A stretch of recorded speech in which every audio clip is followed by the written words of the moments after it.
And we are live with another edition of the All Gas No Break Sports Show. I am one of your co-hosts, Nicholas Pavona, joined alongside by Andrew Johnson. And Andrew, what a crazy Week 7 we just had in the world of college football. Some late game heroics for some certain teams that are in the playoff hopes. One team's hopes might have been dashed after a really embarrassing showing this past Saturday night. And a couple of upsets also, as some teams that were expected to win their games this week really got uphanded and were unfortunately for them lost in really bad fashion. And now for teams like Louisville and Washington State, who we'll talk about later on, they had their New Year's Six bowls potentially erased with their performances this past Saturday. So a very up and down, this past weekend in college football, week number 7. So what were your initial thoughts after what took place this past Saturday? Well, I won't say that the New Year's Six bowls are completely erased yet. I would say in prior years, yes, they would be, but with how weak the bubble currently is, I would definitely say it's still on the table, but it's just extremely unlikely at this point. Right. But like you said, it was another great week of college football. I looked at the slate upcoming for this week, week 8. It's not as exciting. This may be one of the most tame Maybe, weeks yeah. we have, but this is also the second month of college football now. So we're getting towards the end. Yeah. We're more than halfway done with the season at this point. And I know time wise we still have more than 2 months to go, but game wise we're over the hill. Yeah, we had some incredible finishes this past week. Um, there was a game on Thursday night that we got to talk about a little bit later on for one of our fellow colleagues that happened to his team, unfortunately.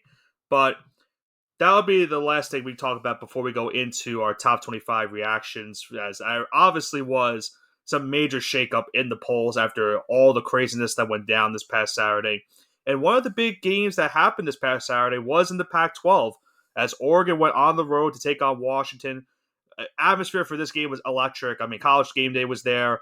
Overall, great experience visiting Seattle, Washington for this game. And the Huskies and Ducks put on a performance for the ages, a really high-scoring affair. And it really took Washington a good defensive stand at the end of the game to give them a chance to win this game. They were able to force Oregon a couple times in this game to have a fourth down scenario where the Ducks would go for it on fourth down. They were not able to convert. And because of that, Washington, late in the game, got that stop on fourth down, were able to go down the field in just 2 plays, score the go-ahead touchdown. Their defense almost gave up the game-time field goal, but the Ducks would miss the game-time field goal at the end, as Washington stays alive and now moves up in the top 25 polls with a big 36-33 win over Oregon in a game where they were up 11 at one point, almost had the lead eviscerated and almost lost the game because of it, but their offense came to play. Michael Penix Jr. continues his Heisman candidacy season with 4 passing touchdowns, 302 yards, just out-dueling Bo Nix, who also had a really good game in this one with 337 yards and 2 passing touchdowns. But all is now lost for Oregon. They still stay in the top 10 as of this week in the polls. Washington moves up in the AP because of this big win, and they now are in the driver's seat in the Pac-12, being, I believe, now the only undefeated team left in conference play. That's They correct. now lead the entire conference in terms of conference wins and just overall record, and they are really in a good spot to potentially make the college football playoff. They still have a couple of big games down the stretch of their season. A big game, a 4-game slate with at USC, home against Utah, at Oregon State, and then home against Washington State. So it won't be easy for Washington down the stretch of the season to see if they make that Pac-12 championship and potentially make it to the college football playoff. But this win against Oregon certainly does help their case going into the final month of the season. Absolutely, it's always going to help their case, and Washington looks to make they're going to look to make their first return to the college football playoffs since its modern day inception in 2017. Correct me if I'm wrong on that, Nick. So 2014 was the first year. 2016 was the last time they went to the college football playoff. And that was with Jake Browning at quarterback. So it has been a 2016. while. So it has been a while since Washington has been in the college football playoff. This is by far probably been one of the best teams they've had in program history. And Penix Jr. has just been a big reason why they've been able to get to this point in the season. He right now leads leads all players in votes for potentially being the Heisman Trophy winner this season. And he was a guy going into the year that he could have been the quote unquote sexy pick to make for winning the Heisman Trophy this season. He now looks like the clear cut favorite to win the trophy this year just because of how good not only he's been playing, but how good Washington's been playing this year. Now, I will say one thing about Washington. Yes, I realized they got past Oregon, which was their biggest competition by far, but they have to run a gauntlet in the month of November. USC, Utah, Oregon State, Washington State, alternating weeks at USC, hosting Oregon, at Oregon State, hosting Washington State. For them to actually make the college football playoffs, they still need a lot of work. It's not like, oh, this is the big test and now they can kind of coast. No, not even in the slightest. It's just getting started for them right now. It's going to take a Right. lot more for this team to make the college football playoffs. So I don't want to annoy them yet because this season's far from being locked in right now. Yeah, no, with the month still left in the season, there's still a lot for Washington to do.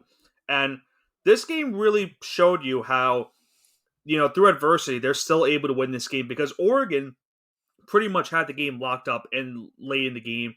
And that fourth down conversion could have been a play where Washington doesn't make the stop, the game's over. Oregon's going to get the win on the road after Washington had a double digit lead. And Washington was able to persevere, get that stop, and then in just 2 plays tops, they get a big touchdown pass to take the lead and eventually win the game. And they have to be feeling really good right now going into their next couple of games. They're playing Arizona State in their next upcoming game this upcoming Saturday, or actually I think it's on Friday. It's the 21st. So no, it is Saturday. I don't even know my dates at this current moment. I apologize for that, but nonetheless, they get the win. They remain undefeated. They're now 6-0 on the season, and you definitely have a dogfight going into the remaining final 4 games of the season in November. It will not be easy for this team, but they've shown There's your that promise. they show promise that under these tight situations, they are able to get some big wins down the stretch of these games and are able to hold on and persevere going into the next one. So we'll have to see how they fare in the next couple of weeks going into that final month of the season. And for Oregon, like I said, they still have a realistic shot too, just because they also have to play some of the same exact teams that Washington has to play in the final couple weeks of the season. They have Washington State this upcoming Saturday. Then they're at Utah. They play USC on November 11th. And then they end the year with Oregon State. The Ducks still have a realistic shot of making the college football playoff as well. They'll just need to win out at this rate. They cannot afford another loss. And obviously, they'll have to win the Pac 12 championship as well in order to make that college football playoff. So there is still a good chance for Dan Lanning's team to make the college football playoff this year. Let's see if they can get it done. But another team that right now is in the mix for the college football playoff, Johnson, that is the North Carolina Tar Heels, as they stayed unbeaten this week with a big win over the Miami Hurricanes. And another good game for Drake May. I mean, he continues to show why he's one of the better quarterbacks in all of college football, as he was able to outduel Tyler Van Dyke, who, to his credit, tried to keep Miami in this game, but unfortunately 2 interceptions were realistically the difference of this game, as North Carolina held on to beat the Miami Hurricanes 41-31. May threw for 4 touchdowns, 273 yards on the day. Omarion Hampton had another big game for the Tar Heels, running for 197 yards and a touchdown. They now go to 6-0. They also enter the top 10 polls this week.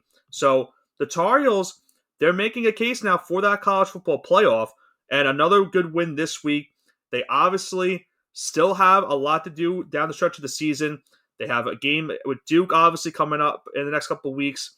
They're also going to be at Clemson. They're still, it's still not an easy win to go into Clemson and win those type of games. And they'll most likely have to play Florida State for the ACC championship game. So if the Tar Heels want to have a chance, they're going to need to try to win these games down the stretch, but they cannot afford to lose a game going into that ACC championship if they want to have an opportunity. Yeah, UNC's had so many close games this season. They really need to learn to pick it up. Seems like the ACC has been the conference of good teams almost blowing it between UNC and Florida State. Yeah. That's the main takeaway I have here. This Miami team is clearly not well coached. If it wasn't for that huge third quarter, we're not talking about UNC being undefeated right now. We're talking about Miami perhaps being ranked 20 when they obviously fell out of a poll. But UNC gets it done. Drake May continues to look like one of the better prospects in this draft. Only about 50% completion this week, though, so that's something you have to take a look up. So he makes it when it counts, but 52, 53% completion rate in this game against I want to say a decent opponent. Not really looking the greatest for his stock. Yeah, you never know. I mean, listen, he's had some accuracy issues this year, and he's thrown a couple picks, but this was by far one of his better games of the season in terms of not throwing an interception and getting 4 passing touchdowns. And like I said, the Tar Heels are still undefeated, so as long as they stay undefeated, that will only help Drake May going into the end of the year. But they still have a lot of work to do, as I mentioned, and it's only going to see where he if he can live up to the hype that everyone believes he's going to live up to. Because if they have to play Florida State in a do or die game for not only an ACC championship but a college football playoff bowl appearance, then that will be the game that can live up to his his legacy, not only at UNC but in the college football landscape. I mean, So building yeah, your go ahead. legacy is one of the most important things you can do as a college football player because even if you don't have the greatest NFL career, say like Johnny Manziel, but if you can build a legacy at your college, you will be forever revered in that town and university for as long as you live. Johnny Manziel had a cup of coffee in the NFL, but he's still the king of College Station. Yeah, that's true. I can't really fight you on that. But they they had a big this win this week in the ACC, but the same could not be said for a team that had so much momentum going into this game, that being the Louisville Cardinals. And we talked about them last week, Andrew. A big win over Notre Dame, really showed up on primetime football and were able to kind of basically embarrass the Irish in that second half of that game. But to go from that game and then have a really bad second half and get beaten by a Pitt team that going into this game was 1-4 on the season really puts a damper. Because remember, we were talking about Louisville last week, maybe being a dark horse in the college football playoff just because of where they were ranked and how they were undefeated and stuff. And who knows what they could have done down the stretch of the season. And But you know what's crazy about this game too? If you just yeah, if you wanted to cherry pick stats and just feed them what happened in this game, Louisville had 28 first downs and Pitt had 13. They lost. yeah. That is insane. They had more total yards. Um, they had more time with the ball. What really happened was, and this is what's crazy, it was a turnover issue. They had 2 interceptions and they had 5 fumbles. All right. That's not winning. I realize they only lost one of those fumbles, but that's not winning football. No, listen, if you want to be a top team in the ACC, you have to play carefree football. And they just did not do that in this game. And you see the second half. They got outscored 24-0 in the second half.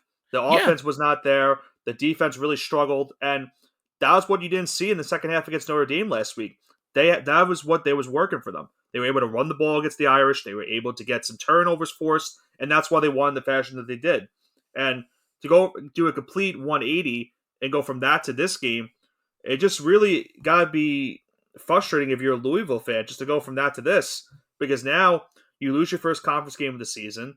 Now you need to hope that someone above you in Florida State or UNC loses a game in order for you to make the ACC championship game. So really just not a good performance from Louisville, and Pitt took advantage of it, and they got a huge win in the season. They're only their second win of the year. So I don't like to give Pitt too much credit, but gotta give them their credit for this one. They got a big win. yeah, you got to give them their flowers here because they showed up in the second half when it matters. And coaching was one of the main issues this game. It was a tale of two halves, like you said. You have a touchdown lead going into the second half. I realize you're on the road, but you have time to kind of calm your nerves a little bit. Talk to your players. Hey, we're up a touchdown. Let's tighten up a little bit. And man, by the time that time it was by the time was expiring late in the third quarter, you knew this game was done. Right. It was done. By the time there was like about 30 seconds left on that clock, 40 seconds left on the clock, they returned to pick six because up until that point, they were only down by 3 points Going up to that point, Right. up until that interception, it was a 50-50 ball game, leaning towards Louisville with them driving towards their end zone. That pick six changed momentum of the game, and that was a stealer right there. Well, they were the only team to have a game this week in which they got embarrassed and they were a ranked team going into the game and they got embarrassed and lost in by multiple scores. How about the Washington State Cougars and how their season is now taking a complete 180? Obviously, a couple weeks ago, we were talking about this team after their big win over Oregon State and how they had great momentum going. Then they lose at UCLA. Close loss, nothing to be ashamed of. It was a tough road win, a tough road home win, I should say, for UCLA. But then they go home to play Arizona, and this is an Arizona team that took USC to their limit last week, lost in double overtime, and they had a really good opportunity to win that game. They were up 17 points at one point. But Arizona, man, did they show out for this game against Washington State? Final score 44-6. The Arizona Wildcats beat Washington State. Obviously, Washington State with this loss now definitely out of the Pac-12 race. They now 4-4-2. They're out of the top 25. It's really unfortunate because it looked like this team was making some good strides in the season and was maybe going to could maybe make a sneaky case for the Pac-12 championship. But now here they are now trying to play spoiler the rest of the season. They go into Eugene this week to take on Oregon.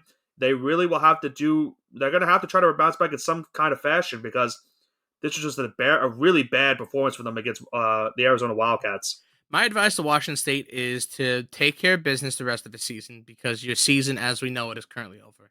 But you're still playing for an invite potentially to one of the Power Five conferences. That's what you're playing for. Right. You want to be able to prove that you can take care of business. You can beat Arizona State, Stanford, Cal, and Colorado. Prove that you are at least upper echelon of the Pac-12. Establish that, then maybe play a close game with Oregon and/or Washington. Maybe pull off an upset, and you're still looking to invite and save your program as a whole. So these players are playing for more than their just a championship. They're playing for the whole state of their program. So they And you still have talked a lot to about play for this season. Stanford and Colorado. How about that game? By the way, we didn't get to mention that real quick. How about Stanford down 29-0 in that game to rally all the way back and knock off Colorado on the road? And yeah, I was just speechless the way that Colorado lost this game because they're another team in the Pac-12 that had so much momentum at the beginning of the season, and it's taken a complete 180, and they lose in basically an embarrassing fashion at home with a multiple possession lead like that to lose to a Stanford team that has not been good for Well, maybe the past we've decade. But known that yeah, Colorado plays undisciplined. right. That's not a secret. All the other coaches know that too. And this was an example of going to the extreme now.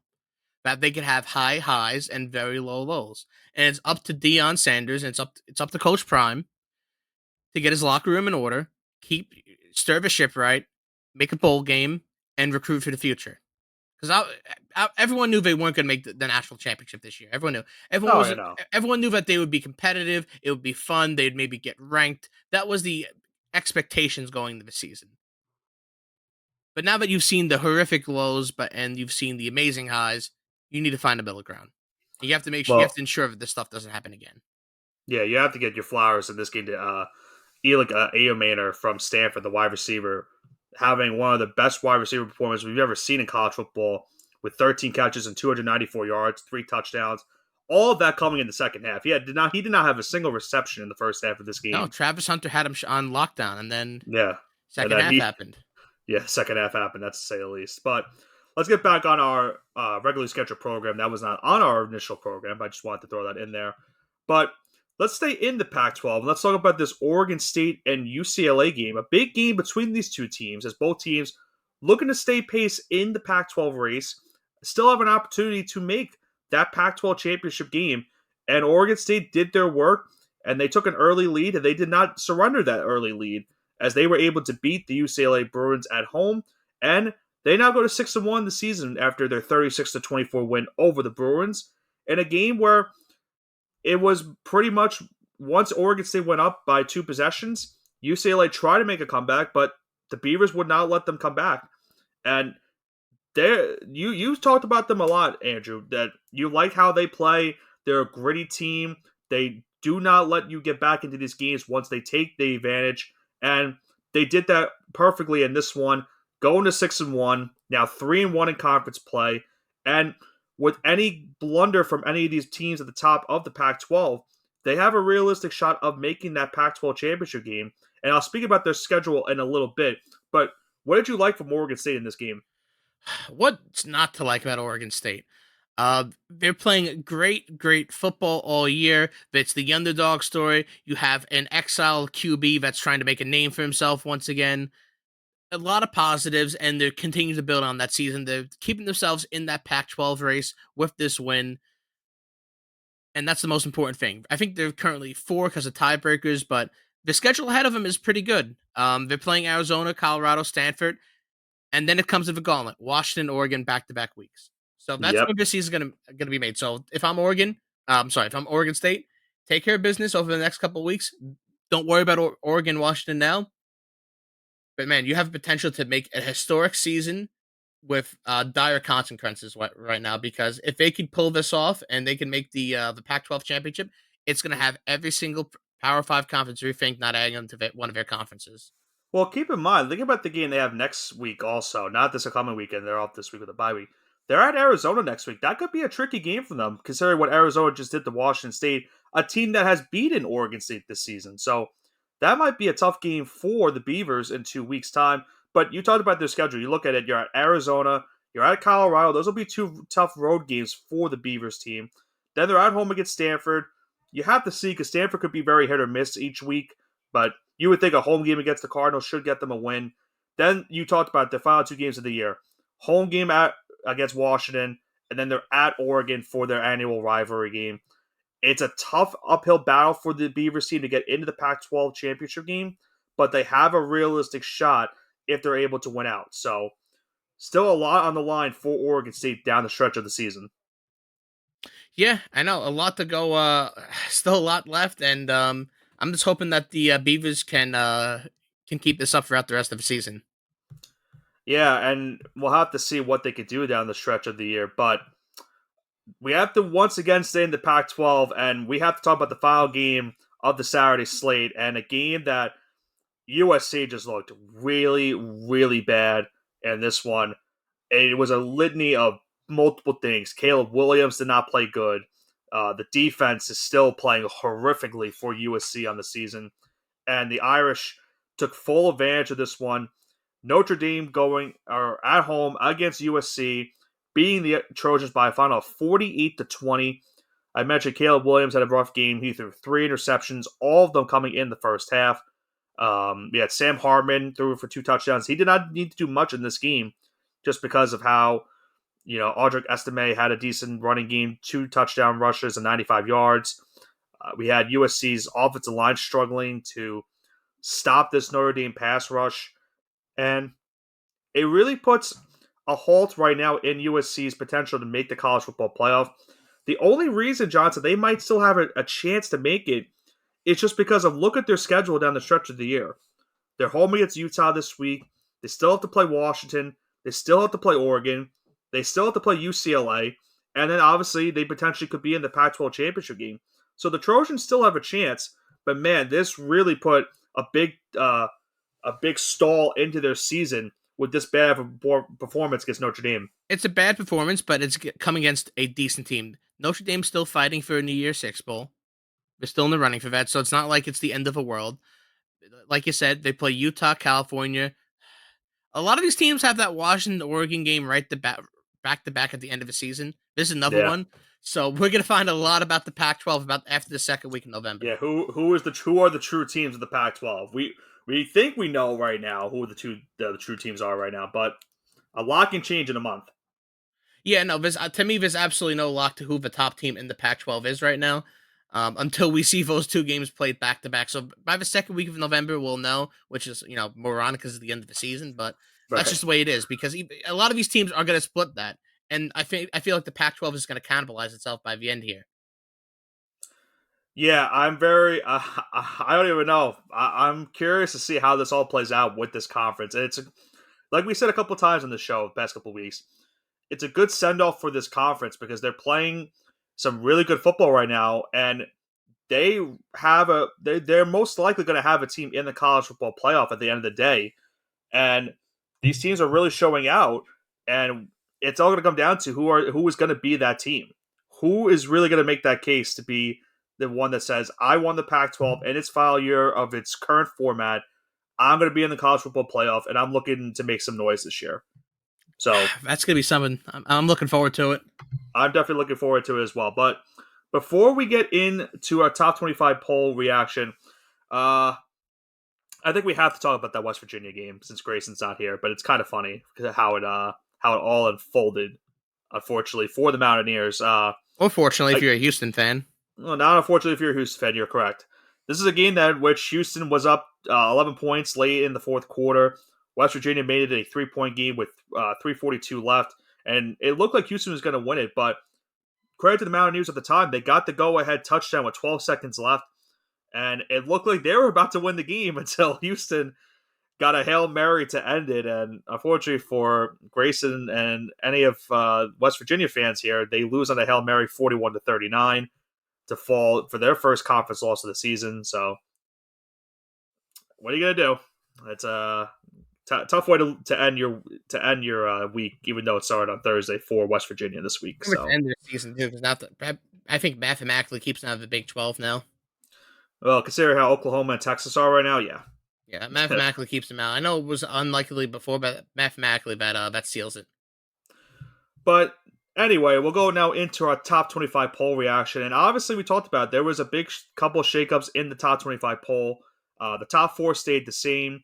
With Washington's win over Oregon, they now moved up to the fifth ranked team in the country. So Oklahoma and Penn State did drop a spot, despite not really doing anything wrong this week. It's just Washington had such a big win that they had to move Washington up. Texas took advantage of some losses. They were able to move up a spot. Oregon stayed in the top 10. They just moved down a spot to number 9. And North Carolina, as I mentioned earlier, is now the number 10 team in the country after they went over Miami. So the Tar Heels now have entered their case into the college football playoff world. We still have other teams though outside the top 10 that could make it, like teams like Alabama still have a shot.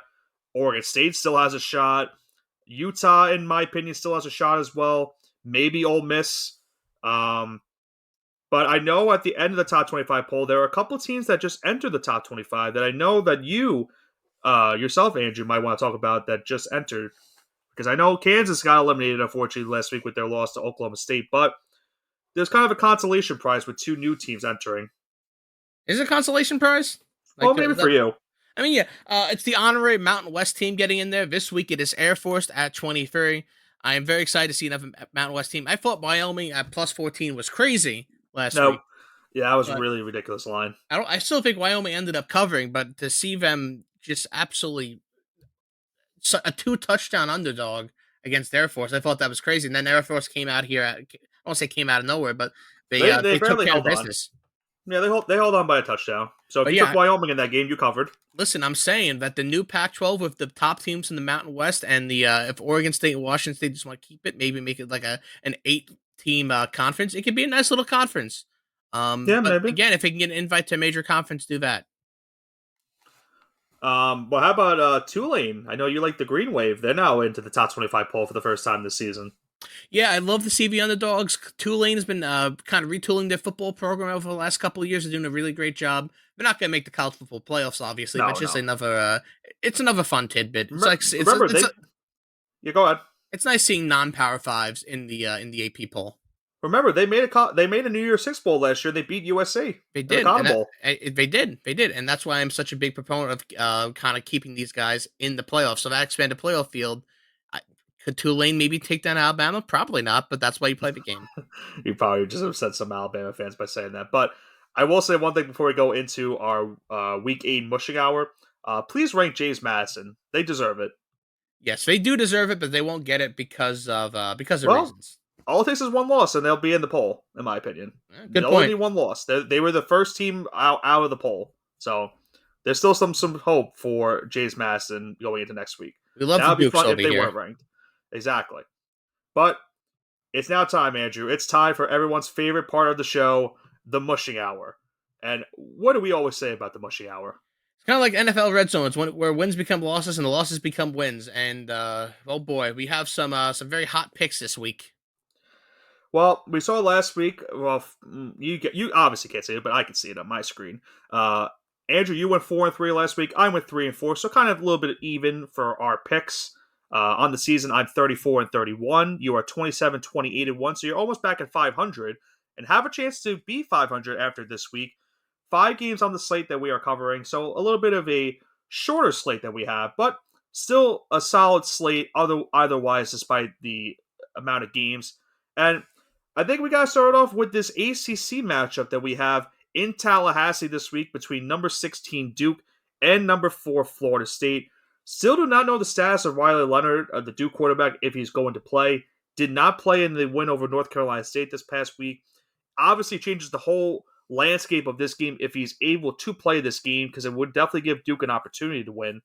Uh, the line for this one is Florida State minus 14. The over-under is 49 points. Andrew, what do you have for this game? Well, here's the thing. I don't care if the quarterback's playing or not because Florida State always plays down to its competition. So you could put a monkey out there at quarterback, a chimpanzee, and have him sling bananas around there, and I think Florida State would not cover. So with that being said, give me Duke plus 14 when the quarterback is cleared to play this week because it's going to be too important for him not to play if he's even 50-50. You can see the line maybe shift down to maybe Duke plus 8 and or Duke plus 7.5. So give me Duke plus 14 with the assumption that their quarterback's going to play. And you said it. You talked about Duke right now. They're 5-1 on the season. They're 2-0 in conference play. Obviously behind this Florida State team in North Carolina in the conference standings. They'll need to beat one of these two teams if they want to play in the ACC championship game. I think even if Ryan Leonard does play, the biggest pick I like for this game is the under. And the reason being is I just think these are two good, solid defenses. We know Duke has had a really good year overall defensively. I witnessed Florida State destroy my Syracuse team. It's not much of a litmus test because Syracuse is not good, but their defense played lights out in that game. And the defense has been very hit or miss this season, but when they need the necessary plays to happen, they get those necessary plays to work, and they are able to get the job done at the end of the day. Duke's offense can be very hit or miss, so that's why I think the under is probably the best play. It's set at 49 right now. I think that's a really good opportunity for these, in a primetime game for this to be a low scoring game. So what's your pick? Under. You're Sorry, I know taking the under. I rambled a little bit, but I'm going to take the under for this one. All right. And yep, go on. Go No, ahead. no, go ahead. Go ahead. No, I was going to say I was going to move on to the next game, and I was going to hype up the next one because it is. Unfortunately for one team, their season's kind of pretty much done in the Pac-12, but the other team is still alive. They're playing for pride. Exactly. They're looking to play spoiler right now, and that is the Washington State Cougars. They've lost 2 in a row. Now going on the road to Eugene, Oregon to take on the Oregon Ducks, who are coming off that tough loss to Washington this past week. Ducks are currently 20-point favorites at home. Over/under is 61 points. What do you have in this one? Oregon's going to be devastated with their season potentially being over, and they're going to choke up a little bit more in the state of Washington. Washington State, give me them to cover, but not to win, because 20 points is a little disrespectful for a team like this. Yeah, you would hope that Washington State bounces back after that loss to Arizona. Cam Ward's a really good quarterback, just to not have it against the Wildcats, and it was just a game that was lost from the get-go for Washington State. But now you have to go on the road to play this Oregon Ducks team that's going to want to come out and play really strong after a tough defeat like that to Washington. I'm going to play it smart this week because, as we all know, last week I took 2 unders for the Pac-12. And those both came back to bite me. And the Oregon and Washington one stung the most because it almost did hit. So I will take the over for this game because Washington State's defense right now has been very scary these last couple weeks. And Oregon is still a really good offense at the end of the day. They might be able to put up, they most likely will put up 40 points in this game alone. It's really going to come down to can I trust Washington State to give me 20? I think they do just because the offense is still good enough to score 20 points. So give me the over. All right. And voice Easy McConaughey, I'm already self-aware of that. With that being said, let's talk about the next game. We have the number 17 Tennessee, good old Rocky Top, on the road going to Bryant Denny Stadium in Tuscaloosa, Alabama, to take on the Crimson Tide, number 11 in the nation. We have Bama at home, 9.5 point favorites, and the over under slated at 47.5. Nick, I'll keep on going first here, and I'll leave your pick for last over here. I'm going to Okay. take Tennessee plus 9.5 because they keep on rolling. I know they had a rough week against Texas A&M. Uh, they should look a little bit better against Alabama. I'm not expecting them to win, but I'm expecting them to cover. Okay. I don't hate that pick at all. And I think I don't hate the pick at all because I think this is going to be a really close game.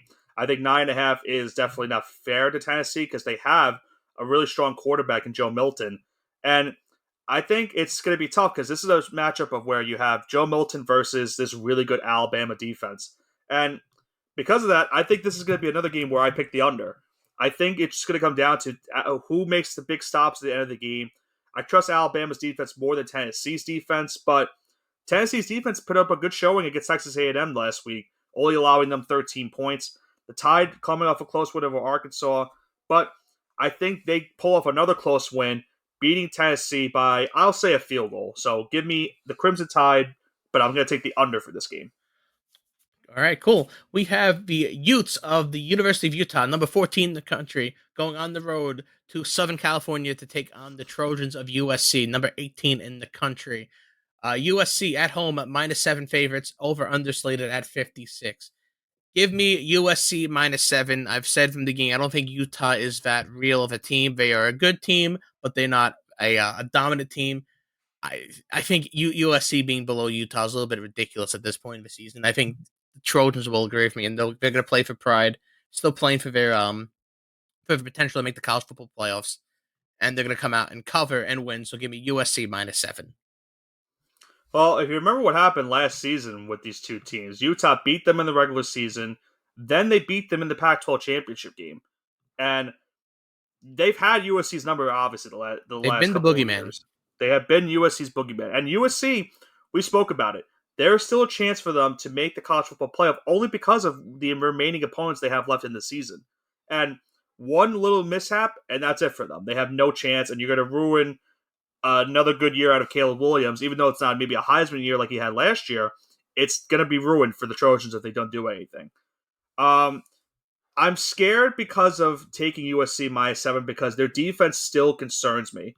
I'm not a big proponent of the Utah offense. I don't think they're that great of an offense, but USC's defense is so concerning because they just always seem to not play good coverage, and it really makes me not want to trust them at all. So at the end of the day, because of that, I think I'm going to take the over for this game. I'm going to play it, try to play it smart this week and take two overs in the Pac 12 after taking two unders in the Pac 12 last week. I think this would be a high scoring game. I think the Trojans will prevail at the end of the day, but I'm not sure if they win by a touchdown. So I'm very concerned with them right now because they You did not have play good against Notre Dame. You've got all overs and unders. I've got all point spreads. Are we Yeah, gonna keep it the same? Who knows?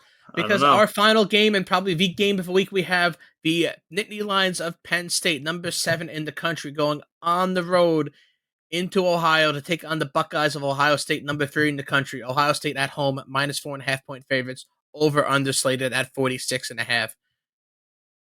Nick, can you remind me what Penn State does when the lights are brightest? No, they do not show up in the lights of Bryce. And keep in mind, in this series history, Johnson, the last time Penn State beat Ohio State was 2016. Yeah, that was a lifetime ago. Ask any college freshman where they were in 2016, and it's I don't even think. Let's do the math right now. College freshman this year is 2023, right? So that was 7 years ago, right? So they were most of them 11 years old. These Yep. guys were middle schoolers the last time. With these college freshmen and even seniors playing on this Ohio State and Penn State team, maybe they were a freshman in high school the last time, or senior freshman in high school the last time Penn State won this game. So give me Ohio State to win and cover -4.5. Gonna keep that tradition going. I want to believe in Penn State, right? Like, they were a team I grew up, rooting for, and I really am just not a big fan of Ohio State. We all know that. That's why I picked Notre Dame earlier in the year. They obviously broke my heart.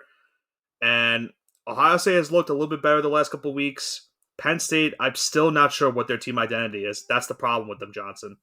They haven't really played. What's their biggest win so far of the year? Maybe Iowa? Yeah, I think that And is the biggest win of the year, or disrupting West Virginia by 40 points. it, that's the problem. I just don't know what this Penn State team is. And I'll tell you this, if this game was in Happy Valley, I might be inclined to say Penn State might have a really good shot of winning it. But it's in Columbus. It's really not easy to win there. I'm going to take Ohio State, but I'm going to take it -3. I'm not going to. You know what? I'll take the -4.5 because I honestly hope I mush it to complete oblivion. So screw whatever I just said before. Give me Ohio State -4.5. I think they do win at the end of the day just because I don't know what Penn State is. But my pick is solely based off the fact that I want Ohio State to lose. All right, so with all that being said and done, we only have one true mush, and it was that game right there. So Penn State is now a lock. Put your life savings on it because when it's a mush here, when we agree, it's almost the opposite. Yeah, so Penn State, if Almost it does always the happen, you're opposite. welcome. You should But be thanking us in your post-game speech. I believe that's all the games we had today. Nick, would you have any comments before we sign off today? Uh, all I'm going to say is it's been another interesting week we had. A couple games that we weren't expecting, to be talking points today happened. And now we go into week 8. We're really close to the end of the season. You mentioned it, only 1 month left after this month. And we're going to really find out who these true teams are going to make the college football playoff and make these championship games and these New Year's Six Bowls. Get ready, folks. Buckle in because this last month of the season is going to be electric. So that's all I'm going to say. Any final comments that you have, Andrew?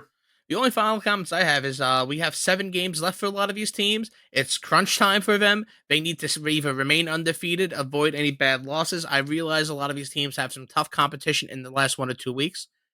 Even if you're an undefeated team going into the last week of the season, if you can keep it to a 1-score game, let's say you're number 7 and you're playing number 8, you can lose, kind of, because if you have an outside chance of making the conference championship, a lot of crazy things can happen. Right. But you almost need to play perfect football from here on out if you're undefeated or you're looking to still make the college football playoffs. Yeah, so we'll see what happens on the stretch of the season, but it should be a fun ride nonetheless. And we here on the All Gas No Break Sports Show will be here to recap everything that happens in the final month of this college football regular season. It will be a good one to say the least. But that will do it for this week's show here, as week 7 is in the books. We now head to week number 8 in the college football season. What will happen this week? Who will be the shocking team that we talk about next week? Will we have a good mushing hour? Most likely not, but who knows? Maybe we do have one. We'll have to all recap it next week's show and see what happens in this college football season. This has been Nicholas Pavona, joined alongside by Andrew Johnson with the All Gas No Break Sports Show. Have a great rest of your weekend.